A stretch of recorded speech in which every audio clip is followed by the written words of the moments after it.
공부할게요. 바람. 먼저 바람은 우리가 다 흔하게 겪는 현상이에요. 바람은 공기의 이동을 바람이라고 해요. 선풍기를 틀었을 때, 에어컨을 틀었을 때, 부채질을 할 때 전부 다 공기가 이동을 하고 우리가 그것을 느끼면 바람이라고 말해요. 그러면 바람이 부는 원인은 무엇일까요? 해서 쭉 배우게 될 거예요. 바람이 부는 원인은 기본적으로 기압 차이 때문에 불어요. 기압의 차이 때문에. 기압이 센 곳에서 기압이 작은 곳으로 바람이 불게 돼요. 기압의 차이 때문에. 먼저 기압은 어떻게 우리가 측정을 했냐면 지난 시간에 토리첼리의 실험하는 것 제가 설명을 해줬는데 그것 때문에 기압을 측정할 수가 있어요. 예를 잠깐 들어줄게요. 어떤 사람이 기압을 측정했는데 이곳에서 기압을 측정했을 때 1000헥토파스칼이 나왔어요. 단위는 HPA 그다음 생략할 거예요. 1000헥토파스칼이 나왔고요. 어떤 사람이 이곳에서 기압을 측정했는데 여기는 999헥토파스칼 나왔고요.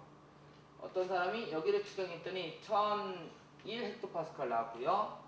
이곳을 측정했더니 999헥토파스칼이 나왔고요. 이곳을 측정했더니 998헥토파스칼이 나왔어요.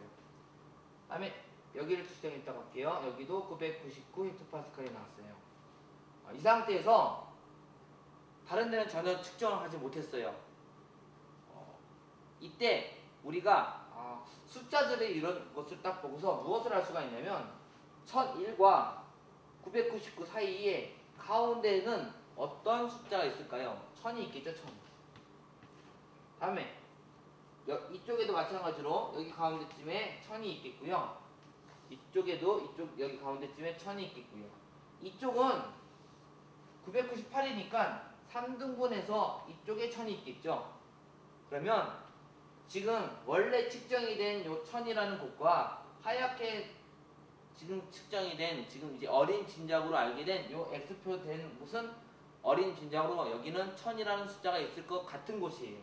이럴 때 기압이 1000인 곳을 이렇게 연결을 한 부드러운 곡선을 기압이 같은 곳을 연결한 선이라고 해서 우리는 등압선이라고 해요.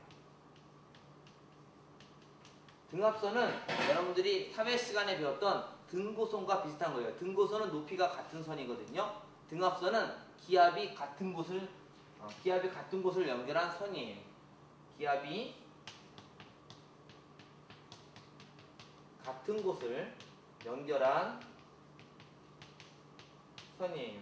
그래서 등압선을 그릴 때는 어떤 규칙으로 그리냐면 기준은 1000헥토파스칼이 기준이에요. 1000헥토파스칼이 기준이고요. 4헥토파스칼 간격으로 그려요. 그 다음에 측정이 된 곳은 당연히 그 점을 지나겠지만 측정이 된 곳이 없으면 이렇게 어린 짐작으로 각각의 기압 측정된 곳에서 어린 짐작으로 찾아내서 그림을 그리게 돼 있어요. 교과서 142페이지에 해보는 그런 칸이 있는데 한번 해보면 도움이 될 거예요. 그럼 이제 이렇게 기압이 측정이 됐을 때 이곳은 여기는 아까 1001이라고 했거든요. 주변에 있는 1000보다 기압이 높은 곳이에요. 그래서 주변보다 기압이 높은 것을 우리는 뭐라고 하냐면 고기압이라고 해요. 반대로 주변보다 기압이 낮으면 저기압이라고 해야겠죠. 그래서 고기압과 저기압을 알아둘 수가 있는데 고기압은 주변보다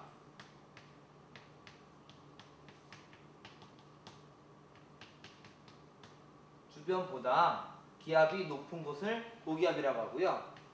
저기압은 주변보다 기압이 낮은 곳을 저기압이라고 해요. 그래서 이렇게 등압선을 그렸을 때 갈수록 숫자가 커지면 고기압이고요. 갈수록 숫자가 작아지면 저기압이 되겠죠. 그러면 고기압과 저기압 사이에서 바로 바람이 분다는 사실을 알 수가 있어요. 기압의 차이 때문에 바람이 분다고 했으니까 우리가 여기에 고기압이 있고요. 여기에 저기압이 있다면 고기압에서 저기압으로 바람은 대강 이렇게 이동을 할 것을 예상할 수 있어요. 방향은 지금 중요하지 않고요. 그냥 고기압에서 저기압으로 바람이 간다는 사실을 알아두면 돼요. 이것과 비슷한 것은 여러분들이 그냥도 알아맞힐 수 있는 실험이 하나 있어요. 어떤 실험이냐? 물통이 있고요. 물통이 두 개가 있는데 이 두 물통을 이렇게 관으로 연결했어요. 관으로 연결해 놓고서 여기다가 마개를 꽉 막아놨어요. 한 물통에는 물을 높게 채우고요. 다른 물통에 물을 낮게 채우고요. 이 관을 딱 뚫어버리면 마개를 열면 물은 이쪽으로 이동을 하겠죠. 그러면 이동을 왜 하냐? 여기는 수압이라는 것이 크고요. 여기는 수압이라는 것이 작아요. 즉 수압이 큰 곳에서 작은 곳으로 물이 이동을 하거든요. 그것과 똑같이 기압의 차이에서 기압이 큰 곳에서 기압이 작은 곳으로 공기의 이동을 알 수가 있고요. 우리는 이것을 바람이라고 해요. 그럼 기압이 큰 것은 고기압이 되겠고요. 기압이 작은 것은 저기압이 되겠죠. 그래서 고기압에서 저기압으로 바람이 이동한다는 사실을 이런 머릿속으로 해보는 실험으로도 알 수가 있습니다. 이제 다른 경우를 잠깐 생각을 해볼 거예요. 바로 이제 제가 수업 시간에 백사장 얘기를 했는데요. 예, 여기 모래사장이 있고요. 여기 바다가 있다고 합시다. 이거를 예전 교과 과정에서는 어떻게 설명을 했냐면 다른 설명을 했으니까 제가 뭐 보충해서 적어줄게요. 모래는 빨리 따뜻해지고요. 빨리 식어요. 바다에서 바다는 이제 물인데 물은 천천히 따뜻해지고요. 다음에 천천히 식게 돼요. 이런 것을 비열이라고 하는데 이건 비열이 작다, 이건 비열이 크다라고 표현을 해요. 그러면 이제 노란색은 여러분들이 참고하시고 모래사장에서 우리가 햇빛이 쨍쨍쨍 비치면 빨리 따뜻해진다고 했으니까 여기는 온도가 금방 올라갈 거예요. 모래사장의 온도가. 바닷물은 햇빛을 받더라도 천천히 따뜻해질 거예요. 한마디로 여기는 온도가 금방 올라가고 여기는 천천히 올라가서 그냥 서늘한 온도가 될 거예요. 그냥 극단적인 예로 여기는 한 60도까지 올라가는데 바닷물은 한 20몇 도에서 끝날 거라고요. 그러면 여기가 훨씬 뜨겁게 되죠. 뜨거운 쪽의 공기는 어떻게 될까요? 상승합니다. 뜨거운 쪽의 공기는 상승을 하게 돼요. 이쪽 전체가 다 상승을 할 거기 때문에 이쪽 전체가 다 상승을 하니까 바다 쪽에서 이 빈 공간을 즉 기압이 누르고 있는데 공기가 올라가니까 기압이 작아지거든요. 그래서 바람이 어떻게 부냐? 바다 쪽에서 이렇게 부는 바람이 생겨나요. 그래서 우리는 이런 바람을 해풍이라고 합니다. 해풍은 바다에서 부는 바람이란 뜻이에요. 해풍은 바다에서 부는 바람이란 뜻이에요.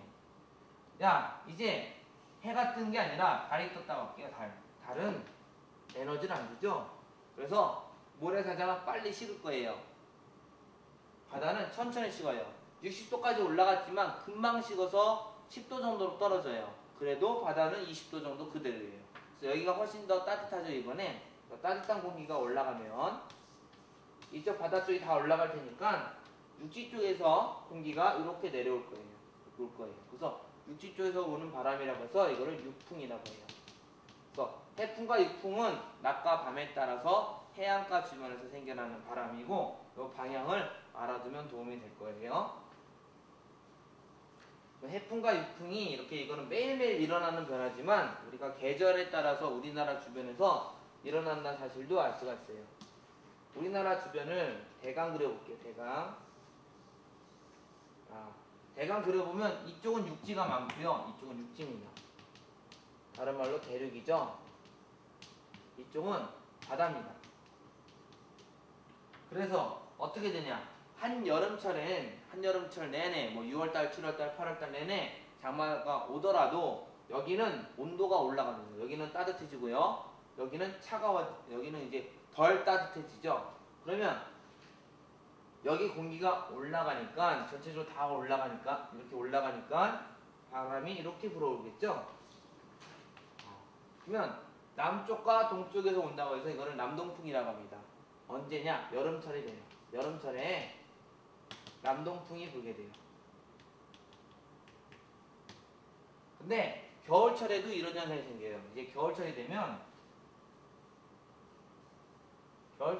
어떻게 될까요? 겨울이 되면 바다가 더 따뜻해요. 여기는 여러분들 알고 있듯이 시베리아랑 가까우니까 무척 추워요. 그러니까 춥고 여기 따뜻하니까 따뜻한 쪽 공기가 올라오죠. 그래서 바람이 이렇게 불게 돼요. 그래서 북쪽과 서쪽의 중간에서 분다고 해서 겨울철에는 북서풍이 불어요. 여름에는 남동풍이 분다고 했어요.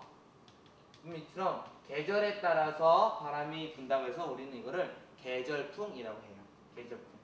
계절풍도 그렇고 낮에 부는 해풍, 밤에 부는 육풍도 그렇고 결과적으로 전부 다 기압의 차이 때문에 바람이 생기는 거예요.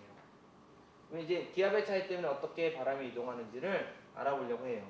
먼저 고기압이에요. 고기압은 주변보다 기압이 높다는 것은 공기가 누른다는 것을 뜻해요. 공기가 눌러요. 그럼 이제 눌러지면 땅에 도착을 했어요. 그러면 공기가 주변으로 퍼져나가야 되거든요. 어떻게 퍼져나가는지도 궁금하고요. 저기압은 주변에서 공기가 모여드는 거예요. 주변에서 공기가 모여드는데 모여드는 게 어떻게 모여드는지도 궁금해요. 그래서 공기가 모여들면 땅으로 못 들어가기 때문에 공기가 상승을 할 거고요. 상승을 하면 구름도 만들어진다는 사실을 알 수 있어요. 교과서에선 이거를 시계 방향이다 라고 해서 이렇게 가르쳐줘요. 시계 방향.